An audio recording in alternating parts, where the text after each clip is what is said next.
Down, the E's up, speed up to the E and so drink the D and so E up with the lemon squeeze up. Felt like a little gangster rap. That's quick to fold up, not out of a bunch of sticky Elja. Hold up, suck out my weed and so you can kick it deep, cause we're IBs, we need to have like a fruitful.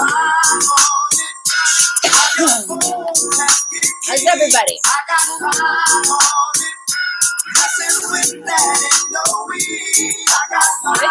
Tampa. All right, love. What's up?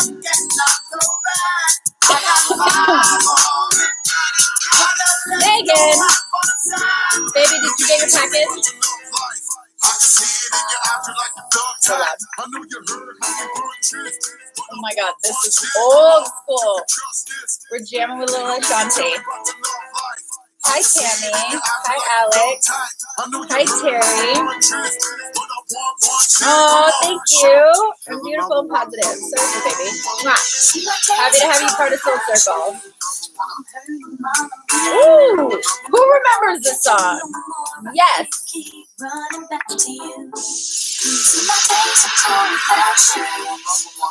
Hi, Rebecca. Hi, Sarah.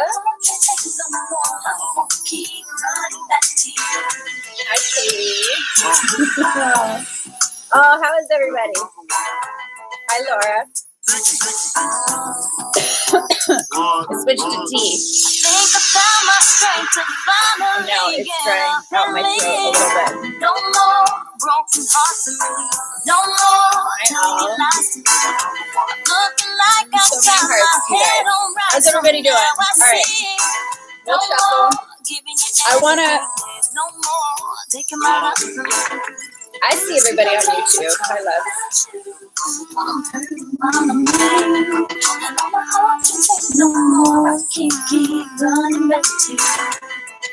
All right, so we're shuffling a little bit. I want to hear how everybody's doing. I really, really want to dive into some serious questions. I want to hear where you guys are at, what you're dealing with most right now. I took a nap. I got energy. So let's dive in and see what is the energy. How are you guys feeling, and what is the biggest thing that you guys are dealing with right now? Let's figure it out. You're so proud. You've been working on opening up your heart chakra.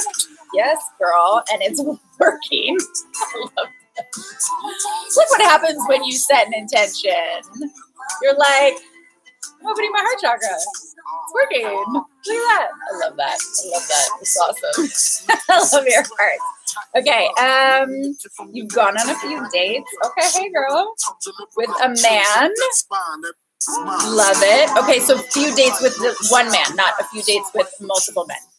That kind of fell in your life, and I'm feeling it activate. He fell in your life, and now he's activating you. Awesome. That's hot. That's hot. I love hearing that. I love hearing that. Huge shout out to you, Katie. Badass. Get it. Get it. Remember to indirectly find out what your values are, what his values are. You know, you don't have to like just kind of out with it. I'm like, hey, by the way, what are your values? What are your relationship values? What are your life values? You could, if you wanted to, you know, one of the things I actually just recommended this in my girls group program the other day. All right. Let's tune down the old school R&B. I was like, we need some good like rhythm kind of jams, you know? I have not been loving new music lately. Okay, well, that's like a nice big stack. Okay. So what if you were like, hey, what are you most passionate about? Right? And you ask that as a question. One, or see what your values are, what your personal values are, and then ask them a question that relates to your values. So if passion is a value of yours in personal and in romantic relationships, then you could say, hey, what are you passionate about, right? That way Also get them talking about something, obviously, that they're passionate about, and get them like kind of like people love sharing what feels most like on their heart, right? Like think of like you love sharing about the thing that you love, right? So if you get them doing that, then one, great engaging conversation. Two, you get to hear whether they're even passionate about anything. And so indirectly you find out whether passion is a value of theirs or not, right? If they're kind of like, oh, I don't know, just kind of like go through the day, do my thing. I don't hear a whole lot of passion with that, right? So making a list of what your passions are and then indirectly asking them something that has to do with that passion. Okay. X is showing up this week. Oh, hey, girl. Can't be so shy. How are you, love? So X is showing up. Oh, that one. Wow, we're getting a lot of jumpers as we're going through these. Okay. All right, hang on. I'll shuffle one more time and then just like a bunch right here. Double check with the X's showing up. Is it something unresolved within you that you either haven't cleared? Sometimes it's unresolved within you and sometimes it's unresolved within them, right? It can be two in the same. It can be still like that energy, like connected. Maybe you had a thought about them, or maybe you had a fear come up that related to something that happened within that relationship, right? And so they're coming back into your life to sort of reflect again for you, like, hey, did you have that fear? Did you put that sort of beacon out to the universe? And so giving love and compassion, whatever that is. And just check the kind of, it's not like a pros and cons, but it's like a check the list, right? Like, are you clear on everything? Like, did you release the energy of everything? Did you, did you unhook? Don't cut the cord. I don't believe in cutting cords. I believe in unhooking the hook. So if you cut the cord, then it's still a dangling cord, right? But even deeper than that, did you, are you still harboring emotions around something, right? Having to do with whatever happened in that relationship, right? Because again, everything outside of you is the echo. You set the tone within. So they represent for you, they represent to you the external projection of what's happening within, right? So it doesn't have to be this whole dramatic thing of like, oh my God, my ex is showing up. I'm like, why? They could simply just be coming back in. Their energy could be coming back into your life to show you how your inner masculine is either, you know, treating your inner feminine. Maybe you haven't been listening to your inner feminine so much. Just check. Hold up. I'm going to do one more on this one. Okay. If you guys are new, we are doing the Sacred Rebels deck. And Soul Circle is all about Q&A. Question and answer. Whatever you guys are dealing with when it comes to relationships, emotions, spiritual alignment, all of the above. Okay. Business picked up. Love that. Hi, Upbeat Buddha. You're so amazing. Big shout out to you, honey. Everybody, please go follow Upbeat Buddha. You make such good, amazing videos. And I think you have a book out, don't you? Such a dear brother, honey. Really, really inspired by everything that you're doing. Holding it down over there. New love, new career, old loves, and life at odds. Okay, that sounds fun. See, how can I get out of my own way when it comes to showing up and not caring what others think? Oh, that's really powerful. That's really, really powerful. And sorry if you guys hear this like knocking. There is so much wind in LA right now. Like literally I opened up all the doors and like all my curtains were like flowing halfway up the ceiling. And so now the window keeps knocking. So that's what's going on over there. There's like some storm coming or something like that. But yeah, the trees are going a little bit crazy. Okay. So how can you get out of your own way when it comes to showing up and not caring about what others think? That's such a huge question. I really want to just acknowledge you for answering that for asking that, because so Like whether it's in relationships, right? In the romantic relationships where you might be caring what the other person thinks, like you don't want to like show maybe your full authentic self, right? Because like what, they're not going to like you, they're not going to accept you, right? Whatever the story is that you're saying, right? And in friendships sometimes, in business sometimes. And so what I would say is what you really want to remember is like, it's a disservice for you not showing up as your authentic self. It's a disservice, not just to you, but it's a disservice to everybody else, right? Because you're wearing, if you think about it, you're showing up, let's use the romantic, I love your hearts. Let's use a romantic relationship, right? You're showing up with this mask on, right? You're showing up with like whatever version of you you think that you need to be. But then what happens is when you get into a relationship dynamic, then maybe, see if this resonates, you start questioning whether they really like you, whether they really care about you, because you're ultimately not showing them who you really are. So subconsciously, you're going to be like, oh, well, they probably like don't really like me, right? Because you're not showing them who you really are. You're showing them the facade version, right? The masked version of you. And so the conversation that you're having about why you're worried about what other people think, whether it's business, friendships, but specifically around romantic relationships, is what judgment are you having on yourself? Let me rephrase. What judgment are you having on your authentic self? Like, why do you think you're not cool? Why do you think that like you showing up and speaking your truth isn't the best version of you, right? Why do you think? Because it's not about the others, right? We sit there and we say like, oh, we care what other people think. No, it's not really about them.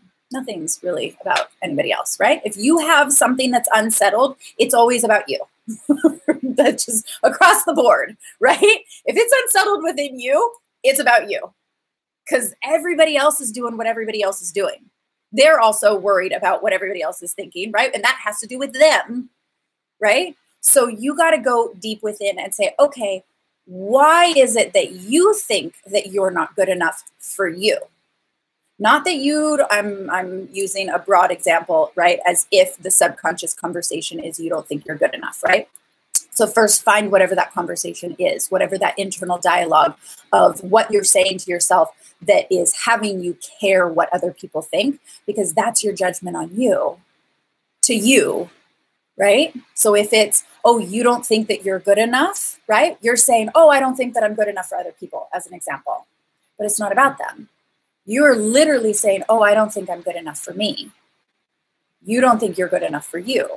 So that's the root of getting sort of out of your own way, is going in to your own way, right? It's not a getting out. There's no getting out of this one. You got to go in to get out.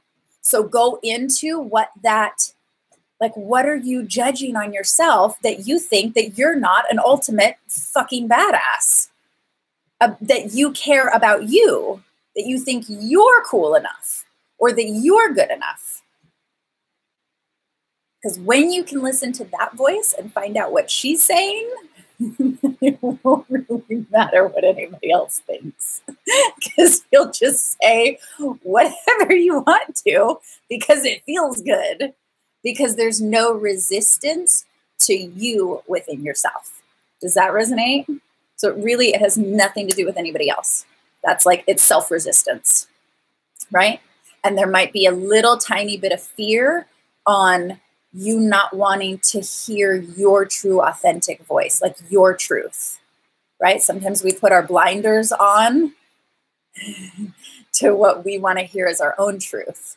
Because maybe that's scary for whatever reason, right? What would that mean if you stepped into really listening to your own truth, right? What would you have to give up in order to really hear your own truth?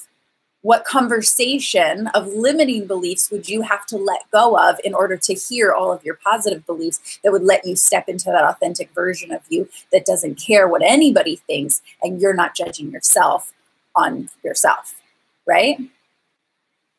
Resonating? And your heart's on that. Okay, cool. I hope that answered the question. It's not about anybody else. Hi, Polly Ray. Girl, I'm so excited that you're here and that you're watching live. Yes, but I'm so excited that you're in LA and I can't wait to like meet up with you in person. That's so awesome. Okay. All right, let me scroll down because yes, Katie, with that one man feeling your heart chakra open. Awesome. Check your conversation on fear of happiness. Not saying that it's there. I'm just saying check it. And that goes for everybody, right? Sometimes we get in these situations like, oh my God, it feels really good. And then when we're in it, it's like sometimes we think that we have a fear of, you know, success or, right, fear of failure, all of those things, fear of bringing past relationship patterns into the new relationship, right, in your case. And sometimes it can sound a lot like that. And what it really deeply is underneath that layer is potentially a fear of actually being happy.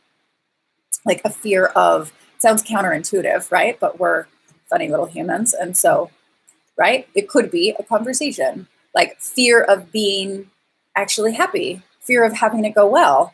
Like what would that mean if it actually went well? What would it mean if you were really happy? Right? Because we're so conditioned with our past patterns and old programs that we've been living, the old story, right? That's been repeated so many times on how we've been relating with each other that then something new, we're either afraid we're going to repeat the same patterns and bring them into, right, this new experience, or it's like we don't know how to relate with the new. It's like, oh, this is like a totally new chapter. Like this is like a totally new thing. This feels totally different. And that's when like sabotage of that relationship can kick in because we think that something's wrong just because it feels different. Not saying that that's accurate, but I don't know. I felt like I really needed to say that. So that's either for you or somebody on this. Yeah. Okay. Hi, loves. Love all the people joining. Okay. Big things in shifting money mindset. Yes. Awesome. Our relationship with money and our relationship with romantic partners are like almost identical. Like how you show up in your romantic relationships is very identical to how, well, we could say all three. How you show up in your romantic relationships, how you show up with your relationship with yourself is very, very similar with how you show up in your relationship with money, right? Catching yourself tripping on fear of judgment. Good. Awesome. I love that you're catching it. I love that you're tracking it. All right. How else is everybody? Oh, the asking. Okay. I'm like way behind on comments. Okay. Okay.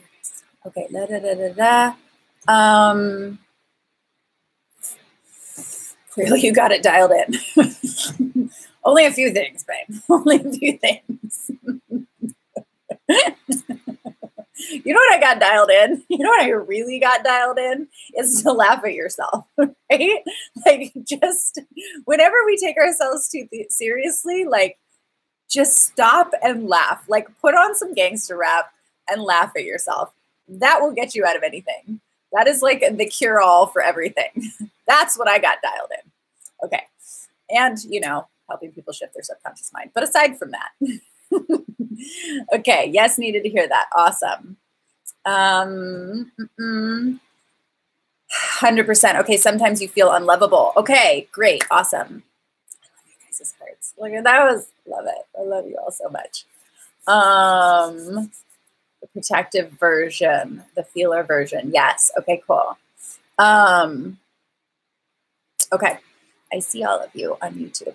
Okay. Sometimes you feel unlovable. Yes. Who else? Put some hearts if you totally relate to like feeling unlovable. I'm pretty sure that's going to be like everybody. At least, yes, yes. Pretty sure at least some point in your personal life or your romantic life, you're like, oh my God, I feel unlovable. Right? You do struggle with abandonment issues. Everybody put some hearts if you feel like you struggle with abandonment issues. I love this. Katie, you're so not alone in this. This is a common thing, right? Yes, you're welcome. Okay. Pretty sure that we all start our feelings of abandonment issues the minute that we come out of the womb. The minute that we like cry in the crib and there's nobody there around us, like to pick us up, right? It starts right from the beginning. And so on one level, like, and then obviously things can continue on in life that grow in deeper experiences and significant events that then make you feel abandoned even more, right? To varying degrees. And then you have that conversation. You make that belief with yourself. You make that agreement that then you're unlovable because something happens and then you're the one that makes the conversation in your head and that agreement that then you're unlovable, right? And so I say that with so much love because we are literally the conscious creators of our reality and thus all of our relationships. And so if you can get in tune with saying, wow, okay, I chose that as a belief that I'm unlovable. You chose it. If you can take that on and not resist and be pushing away, the more that we push away something like, okay, I don't want to feel this, or I'm unlovable and I have to, push down that feeling, or the feeling of abandonment and I have to push that down. The more that we resist all of those things, all of those deep feelings, the more that you're basically telling yourself that you're in agreement to that belief system. The more that you can dive into it and say, wow, okay, that's not true. I made that agreement. The more that you can say, yes, I agreed to that. If you're in, and this goes, I'm going to use the word responsibility because it's also /power, AKA also known as power, personal power, taking on the responsibility /power that you made the agreement with that belief system, whatever happened such a long time ago, it wasn't your fault. But where you get to take your power back is saying, okay, I made that agreement that I'm unlovable. I said that to myself. Or if someone said it to me, I was the one that believed it. I took that on as a belief system. And when you can not resist that, right? And when you can move into acceptance or taking responsibility, that's when then you take your power back and say, okay, well, now I can shift whatever I want to. You can move out of the unlovable into complete love, abundance feeling literally in 2.5 seconds. Just as easily and quickly as you chose to make the agreement of being unlovable.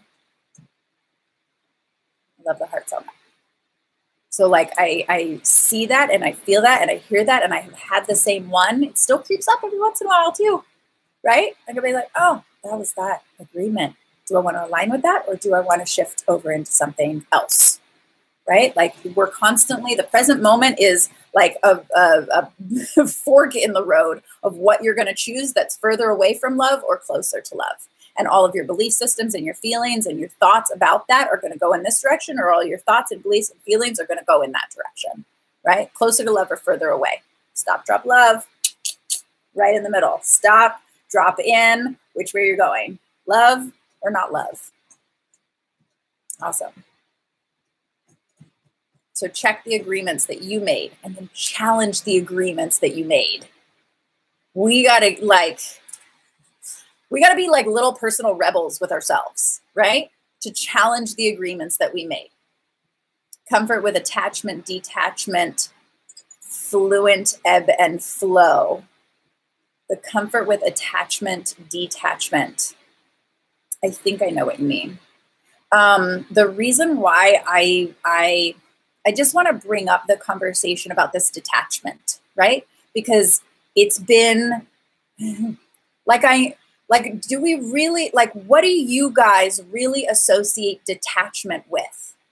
Because, and I just want to share something and see if this resonates because I want to flip it. I want to open up the conversation and flip it because sometimes I feel like we get a little detoured with this word detachment because we think, oh, if we're attached, then we're emotionally connected, in which case that means that then we're going to get hurt. So if we're detached, then that means shut off your emotions so that then you won't get emotionally hurt, right? Does anybody resonate with that when it comes to detachment, attachment conversation, right? Let me scroll up. Okay. So love you too, baby. So I want to know how you guys feel when it comes to the word detachment versus attachment. Like, do you think attachment then is, codependency? And then detachment is, right, which it can be, right? But I want to, yes. Okay, so this is resonating. You have 3 teens and they're teaching you. Okay, I just want to bring a little extra light around the conversation of attachment versus detachment. Because to be detached does not mean shut off the heart chakra and close down the emotions so that then you won't feel if someone leaves your life or leaves the relationship or chooses something that is authentically for them, right? Like, that's not what, detachment is a self-defense mechanism. Really, really, really good point. Exactly. And when we can get in that detachment, there's a fine line of like getting so close to that detachment that then we do something called depersonalizing, which is shutting down and void of emotion. But then you're shutting down, you're detaching from yourself is what you're really doing by doing that, right? So detachment doesn't mean shut down from your emotions, right? Can I get some hearts on that, or do you guys see what I'm saying, or either agree or resonates with, right? Attached love. Yes. I like to say detachment from the outcome, because we're human. Literally, the human condition. That light is blinking. There's spirits around? I love.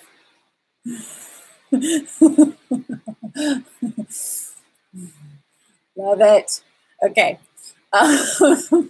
What was I saying? Detachment to the outcome. Detachment to the outcome. We're human.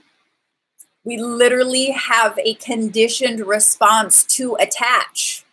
That's called bonding, right? It's called connection. It's called alliance. It's called relating, right? It's called merge together and be happy, right? You want to be, you're human. We're all human majority of the time.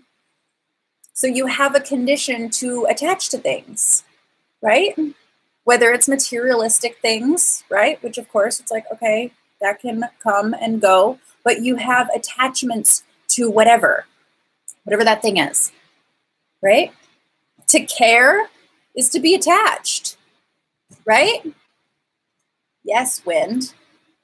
And you can be attached, you can care, you can be heart open, you can dive into the depths of love and that full experience of connection, and then not have an attachment to the outcome of how long it lasts, what's going to happen, right, in the relationship. Like, don't project into the future. Sometimes we get so caught up where we have this way of being and this way of thinking that something is going to be a certain way, right? That's attachment to the outcome. To have this perfect vision that it's like, okay, this is the vision, this is what I want, and this is what it's going to stay this way, right? The relationship is going to stay this way. Well, what happens if that changes?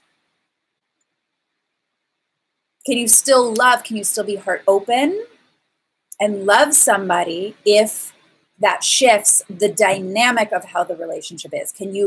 Right, the outcome, the perceived outcome that you thought was going to be an outcome, which is coming from the mind. So it's not coming from your heart, right? The mind will create the fantasy of the outcome. So you can have that, but don't be attached to that. You can have a desire to create something. That's called goal setting. Like, right? You can shoot yourself into the future and be like, okay, it would be awesome to do this, this, and this. And have that as an outline, right? But if that doesn't happen, then don't shut down your emotions to it, right? Yes, live in the moment. Hi, Fit Beauty Mom. Hi, Delana, I love you. Right? How do we respond to outcome? What do you mean? Wait. What do you mean respond to the outcome? Detachment is kind of like flight, in fight or flight. That's an interesting, detachment is kind of like the flight, in fight or flight. You could say that, because if you're depersonalizing, then yes, right? If you're shutting down all of those emotions, right? So yeah. I like that. You could totally say that. I see that totally. And that leads to disappointment. Exactly. Expectation unfulfilled equals disappointment. So the outcome, you have an expectation of the outcome. You think that that relationship is going to last for however long it is. And of course, like, you want to, both be doing the work or whatever that is, right? To move you forward. If one person stops doing the work, then that's not on you, and it's not on anybody, and there's no judgment, there's no blame. It's just like, okay, it's not going that way anymore, right? You don't have to keep asking questions about it or being like, well, how come that didn't happen the way that I had the attached outcome to be? Because that you'll get stuck in analysis paralysis, and then that keeps perpetuating the feeling of abandonment, wounds, perpetuates the conversation of unlovable, right? So stay heart open. Stay like loving everything, every person, no matter what the outcome of the situation is, because that's not up to you to determine. We can't think that in this tiny mind, we have even the most minuscule sight to the grand picture that is being projected from the infinite collective consciousness. Like, we're smaller. Our minds are smaller than one granule of sand in the big picture of how things really truly are. And I like that. Yes, you never know who you'll meet, right? It's kind of that principle of like, oh, one door closes and then another one opens. Like, that is where we go with the ebb and the flow. Yeah. That is go with ebb and flow. Know when to like hit the gas and get off the gas. Know how to surf. Know how to like, okay. And not take everything so, it's not always a personal thing, right?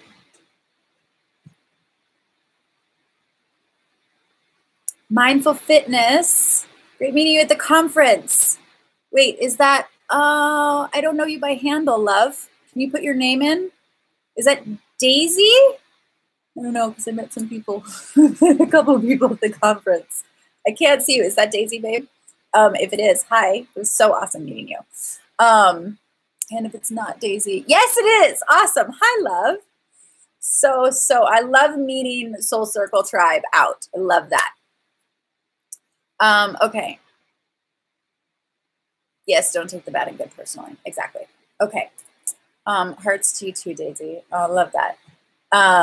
This badass babe. She's like, I want you in Soul Circle. She's like, I get to meet you in person. It was this big old hug. It was like sisters meeting. I love that. You guys ever see me out? Like, don't, right? Like I want you to come up and meet me and say hello, and right? It's fun. I like connecting. We're all over the world, but I like connecting in person.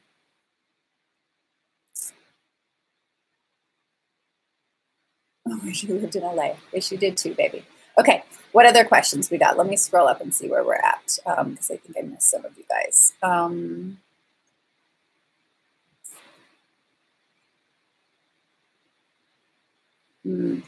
The more you think of it, the more it will stay that way without shifting the mindset.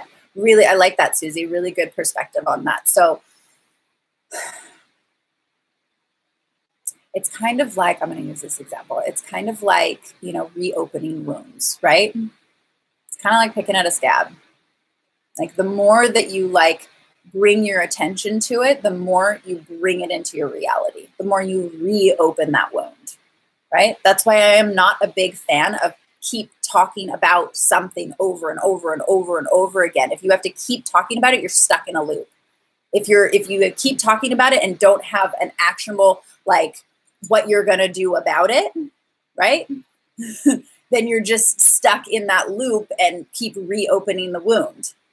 You have to, like, one of the ways to shifting out of it is make a choice to then do something about it, whatever that is. I know that's really super vague because we're talking about multiple different things, right? So if you're not happy in a relationship, get the fuck out. You don't have to explain why, right? But you have to, like, get in touch with what your truth is. If it doesn't feel good, right? Check if you're making it about ego. That's the only thing. Check if you're making up a story about ego. That happens. And then people are like, I'm done with that relationship because blah, blah, blah. And they make up a whole story about it being like something that has to do with their ego and their deeper wounds. And that's okay. But check yourself on that, right? And check yourself. Are you perpetuating and continuing that looping story to stay in a wound? Because you get a payoff. We don't do anything without getting something from it. So even if it's unhealthy, right? Or seemingly destructive, you might judge something as being destructive. You're still getting something from it.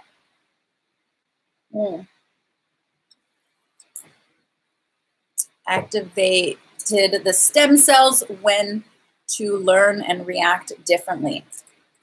What does that mean? That you can shift your cellular memory. Absolutely. When you shift your mindset, you're creating new neural pathways. It's just you have to do the new thing multiple times. It's like literally like paving a pathway. You do a brand new pathway. You pave it, you like machete the weeds out of the way, and then you put, some nice like pavement down, whatever that is, right? And then you have a new pathway in the mind. New belief system, new thought. Now you have to choose to drive the pathway every day, not the old pathway. That's where the difference is. So some of us are like, oh, we come up with a new idea, but then we still drive the old pathway, right? We get in the car and we're like, oh, cool. Okay. Yes. I want to make change in my life. But then you're still like driving the old pathway. So you have to make a conscious commitment to drive the new pathway, because you have to drive the new pathway more times, right? To overcompensate for the amount of times that you've been driving the other pathway, right? To tell your brain, no, remember, we want to go this way. No, don't go that way. Remember, we want to go this way. No, remember, we got to go this way. Like, you have to do it a couple more times. It's habitual behavior, whatever that is, right? Okay.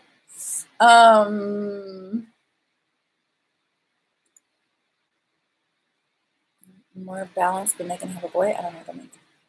Listen, okay.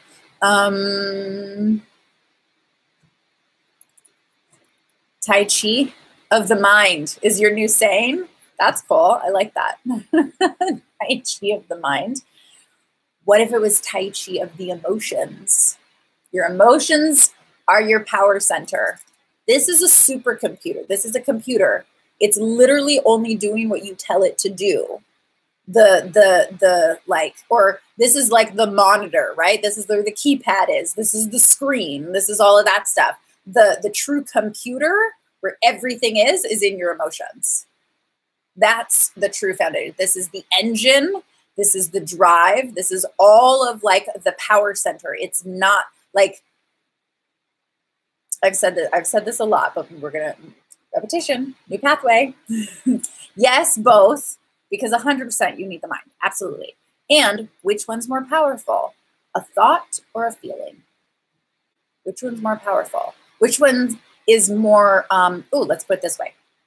Which one's more intense? A thought or a feeling? Which one is more intense? You have both. You can't just nix the mind. You can't nix the emotions. You can't nix the spirit, right? They're all intertwined. But which one's more intense is the feeling, 100%. So shouldn't we be mastering our emotions more than we're mastering our mind? Mastering the intensity of emotion, right? Because the emotion is going to create the thought. If you didn't have the feeling of being unlovable, you wouldn't be thinking or perpetuating those thoughts of being, let me say it this way. If you didn't have, because yes, you can have a thought and then it's like, which one came first, the chicken or the egg? But if the thought wasn't driven and fueled by an emotion, then it would just disappear. Like a thought is just like, that can go away. What keeps us looping is the attachment to the emotion. And sometimes that attachment can be a negative. Even if we're like, oh, I don't want to feel this way. But you have an addiction to emotions more than you have an addiction to thoughts. Because there's a charge there, right? You get like a jolt. You get high in a way, right? Just like you get high off of positive, fun emotions, right? The serotonin, the dopamine, all of that stuff, right? That's chemicals that get released in the brain. And I don't know. Oh, Joe Dispenza evolved the brain. He gives amazing. Awesome. I love that. Okay, I'll have to check that out. So, oh, Rebecca. You're asking a question, girl, that I have asked I don't know how long. Okay, so real quick, you guys all got that, right? The emotion is the charge behind everything, right? So what I just wanted to clarify that the thought about being unlovable would disappear if it didn't activate the feeling of unlovable or the feeling of what it feels like when you get abandoned, right? Thumbs up. Okay, cool. No, girl, you're awesome, Rebecca. She's like, okay, so what did she ask? She says, what controls the unconscious? Such a juicy question. Such a juicy question. Okay, so can I tell you guys a quick little story? And then we'll get into cards. Because I can, in all honesty, I can probably say that I have asked that question in a different way since I was about 6 years old. And here's the quick little like story, right? So I was sitting with my dad. I was a little nugget, little 6-year-old nugget. And this is when I grew up in like Christian religion, like full on. Badass question, exactly. Okay. Granted, now we're both, my parents, we're full expanded galactic nerds, right? But there was a time when that was how I grew up, right? Picture Bible, right? All of that stuff. Coincidentally, I went to the same Christian school as Katy Perry. Found that out years later, obviously. And so her dad was the pastor. Anyways, side note, not important. Point is, so as my dad was reading, the Bible to me and all of that stuff, right? And he was like explaining to a 6-year-old God. And he explained it this way. He was like, grew up the same, exactly, right? Until we figure out that there's writing in between the lines of this beautiful story that's been said 1,000 different times, right? And I have a much broader expansion on God even, right? Because God, it's not a man, it's not a female, it's not even a bearded dude, it's collective, vast, conscious, never mind. It's everything. And it's an it. It's not a him, it's not a her, it's an it. It's a calculation. It's a beautiful, orchestrated, choreographed, ever expanding consciousness. And my dad very innocently was trying to explain to me this concept of God, right? So I'm sitting here with him and we're reading this little Bible, right? And so he explains it this way. And he says, God is like the light that shines through a flashlight, and it makes the sun shine. It makes all the stars that you see sparkle. It makes the earth. It makes all the planets like rotate around each other, right? It makes the whole galaxy, right? It's the light that shines on everything, right? And so at 6, I'm like, okay, I see that, right? As a concept, I see this flashlight. I'm very visual. So I see this flashlight literally like beaming down, like through the galaxy, and all the lights of the stars are sparkling, and all the planets, and they're all rotating through the, around each other in the galaxies and all this stuff, right? And then I'm like thinking about this for like 2 minutes. And I'm like, okay, sorry about that concept. And I look at him and I say, I understand. Who is holding the flashlight? I want to know the answer to that question. Who's holding the flashlight? You got a flashlight. That's God. Shines light on everything. Who's holding the flashlight? Who made the flashlight? Where did this flashlight come from? Where did this light come from? Yes.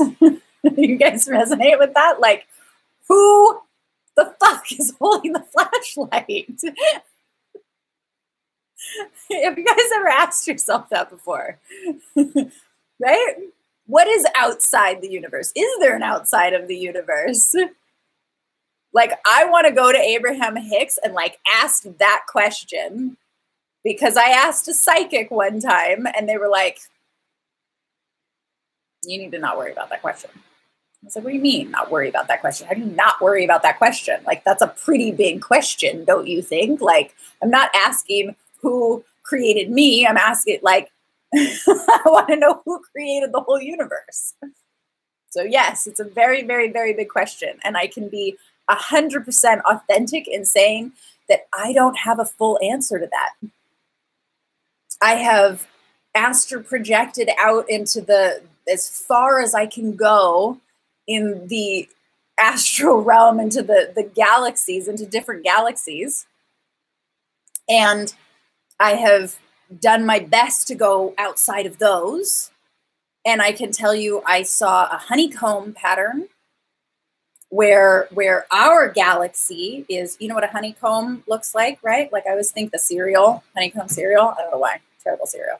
But like, our galaxy, this is just what I was shown, right? When I went out.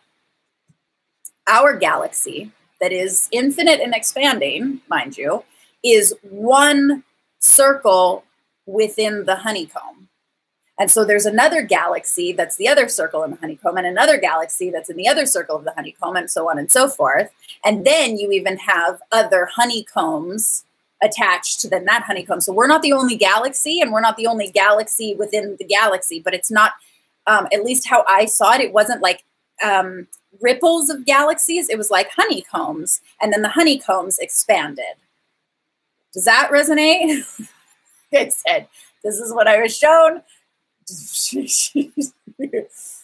And so when it comes to, and when did I see that? I was in the middle of Sedona on top of Airport Mesa doing a deep meditation, fully astral projecting, right? And I said, and that's when I got really clear on what my deeper core mission of, you know, yes, it's shifting to love ourselves more, to have greater relationships, but ultimately what that is to shift the cultural consciousness. Because what I was shown, and we're going to go super quantum right now. What I was shown is that within this honeycomb, our galaxy that's within, right? If you think of it as like, so I was shown as like red and blue, right? So there were certain circles of the honeycomb, right? That some of them were red and some of them were blue. And like ours was the blue one. And so there was an equal amount of red and blue. And yet it meant the consciousness was shifted towards the energy of red, or the consciousness was shifted towards the energy of blue, right? And what I got was the energy of this blue was raising and enlightenment, right? Getting more in touch with our authentic hearts, our authentic selves, and how our capacity for anchoring in higher consciousness into our being is possible through us our physical bodies being the conduit for that. And that helps shift literally not only our cultural consciousness, but literally then the whole honeycomb. Because on the grand scheme of all the honeycombs, we're in like I don't want to say battle, we're in a game. We're in a game of which side is winning, the red or the blue.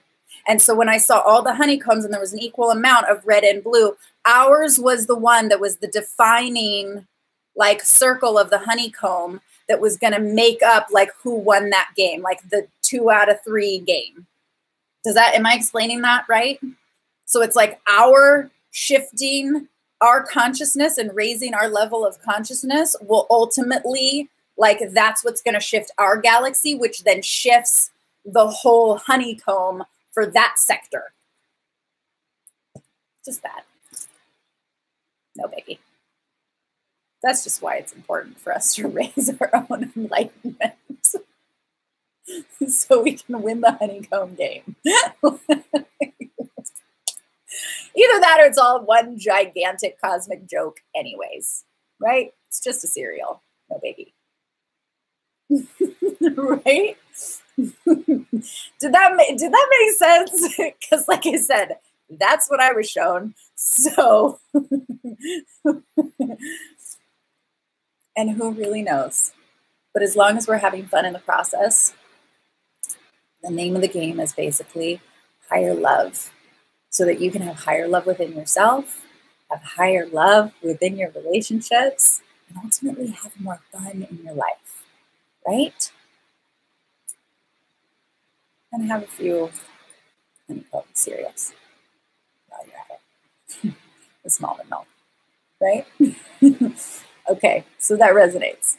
Higher collective love. Yes. Yes. Higher collective love. 100%. Is that truly going to shift all the galaxies? I don't know. I can't, like, I can tell you that that's a truth that resonates within me, right? And so I feel aligned to that. So feel into whether that's aligned for you. I was given the same perspective when it's like we're all assigned an angel and a demon, if you want to call it that, right? We're all assigned a light side and a darker side with every incarnation. And your actions down here basically determine like who gets socked in the face of the battle between the light and the dark side, your angel and your demon. That was a very, very, very clear vision. That was right as I was coming out of my near-death experience and full on like saw everything. So if that's the light and the blue side, and then that light and blue side ultimately defines the light and the blue of the greater honeycomb and all the honeycombs around it. What's outside of that? What's the purpose of that? I don't know. But if that resonates with you, and if you're on that journey of wanting to do that, then that's the name of that game. Who's on the blue side? I was about to serve me some honeycombs before you said honeycomb. Oh my God, that's awesome. Please take a picture and send that to me. That's badass. Okay. Honeycomb love. There we go. All right. Shall we do some cards? Shall we see what the cards have to say? Because what do I know? It's all in the cards anyway. However, seeing the true you. This is about, it's going to validate all of this like it always does, right? Yes, the blue hearts. There we go. And seeing the true you. Your authentic self. Pretty sure that's exactly what we were talking about. Not being afraid to share your authentic version of you. Because your light, your authentic you, not the masked version of you, not your false identity you, your fully self-expressed version, you speaking your truth, emoting your truth, everything, you seeing the true you to then ultimately being the true you is what, like that's your radiance that shines on the world. That's you flashlighting, sending the light of the flashlight that sends it across everything. And then you're the one holding your own flashlight. Macro to the micro. You are your own God that shines the light across everything. So you have to see the true you and radiate the true you in order for others to be lit up. Yes. So we haven't gotten this one. Spirals of manifestation.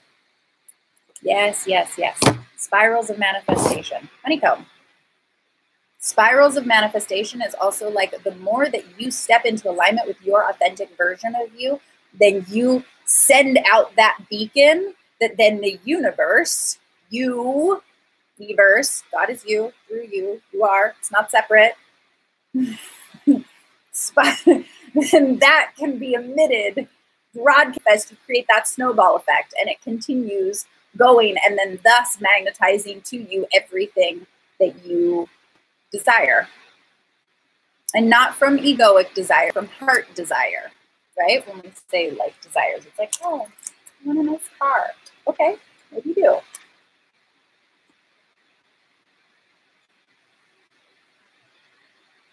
That's why you have 2 bees with the honeycomb behind it, to protect the relationship with myself.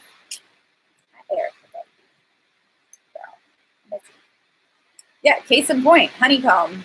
And bees not only are resonating at 432 hertz, which is basically the vibration of the whole universe. Go look it up. Trust. Right? There's something to be said about the honeycomb. I don't know.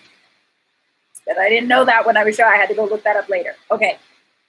Just go look up honeycombs and bees and why they're so important on this planet. And all of our electromagnetic frequencies are literally like killing them faster. They're a little bit annoying and I get very afraid. I turn into a 5-year-old whenever there's around me, and I can't, like, I freeze up because I got stung by one a long time ago when I was a little girl. So I'm just like anxiety about it. However, I love them. Okay. Come on now. Again, the word wants to be written. Okay, shoot, we got to speed through these. So the word wants to be written. Write your own story. Stop reading your old story.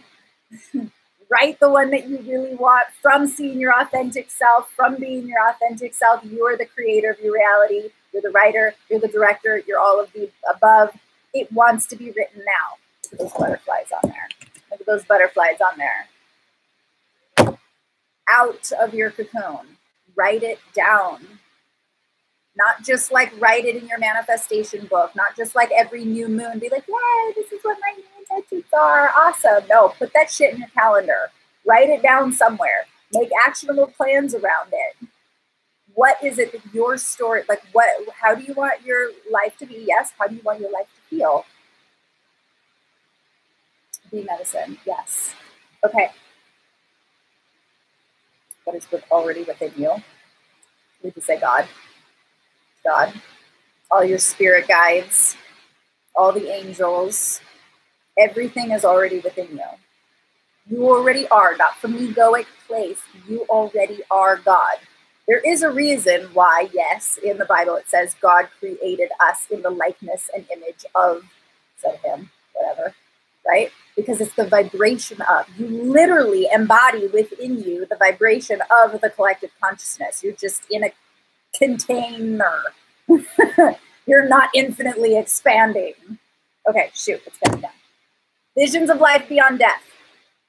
Let it go. Create it after. Heaven sent and inner trust. These went hand in hand. Self-trust, self-love. Remember who you are. Remember your authentic version of you. And not have any fear of what anybody is going to think about who that is. Because what do they know? Who made them the, like, deemer of who you're supposed to be? Trust, self-trust, that your light is meant to shine exactly as it's meant to be. Not the facade version, not the masked version of you. That's your alignment with heaven coming down, right? Consciousness, oh my God. Higher self. And God streaming through you. That is heaven sent. And the final one is trust yourself. Come on. Boom. I love you all. Thank you for tuning in to Soul Circle Tuesday. My name is Serah DeLay, I'm a conscious lifestylist. I love you guys so much. Check out the website. Mwah. I'll see you all next week. Bye, loves. Bye, YouTube.